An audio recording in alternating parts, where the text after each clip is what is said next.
আজকে নিউজিল্যান্ড এবং ভারতের ফাইনাল খেলা হলো, আমরা দুজনে তো নিউজিল্যান্ডের সাপোর্টার ছিলাম, তাই না? অবশ্যই।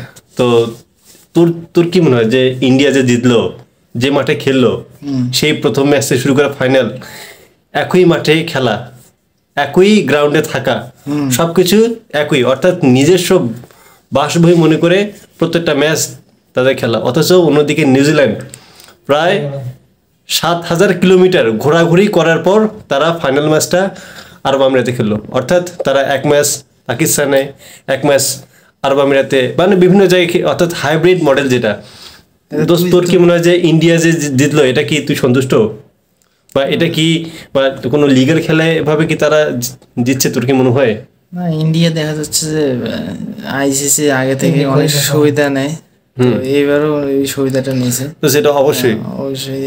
আর ইন্ডিয়ার টিমটাও দেখা যাচ্ছে যে ভালো ছিল, আগের তুলনায় অনেক স্ট্রং টিম।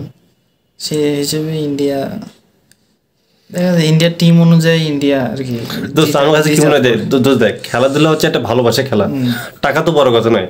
মনে কাপের দামটা কত, হয়তো 2-3 কোটি নাকি, তো আমার টাকা তো বড় কথা নয়, কিন্তু তুই এমন একটা কাজ করতেছিস, প্রত্যেকটা দেশে তোকে ঘৃণা করে, ইভেন প্রত্যেকটা দেশ থেকে ইন্ডিয়ার উপর খেপা, তারা সবাই বলছে যে ইন্ডিয়া বাড়তি সুবিধা নিচ্ছে। অর্থাৎ আপনি কাপ নিয়ে কি করবেন যদি আপনাকে কোনো দেশ পছন্দ না করে এবং আপনাকে সবাই যদি ঘৃণা করে, তো দোস্ত আমি কি আপনি কি করবো, তাই না?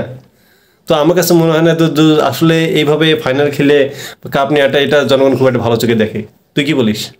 অবশ্যই, ইন্ডিয়া যেহেতু এক মাঠে খেলছে, ওদের একটা এক্সপিরিয়েন্স হয়েছে। হ্যাঁ, তাই না? তুই একটা জিনিস দেখ, তুই একটা মাঠে তুই 10টা ম্যাচ খেলি, তুই তো অন্তত জানবি যে মাঠটা সম্বন্ধে কি। আর একজন তোর প্রতিপক্ষ, সে ওই মাঠ সম্বন্ধে কিছু জানে, কোনো ধ্যান ধারণা নেই, তো বুঝতে হবে। তো সব দিক দিয়ে তুই তো মনে কর এগিয়ে আসিস, তাহলে তোকে হারাবে এটাকে, তুই হারবি কি হবে? তারপরেও কিন্তু নিউজিল্যান্ড যে পরিমাণ চেষ্টা করছে, আর 10টা রান হলে ম্যাচটাই যেত, তাই না?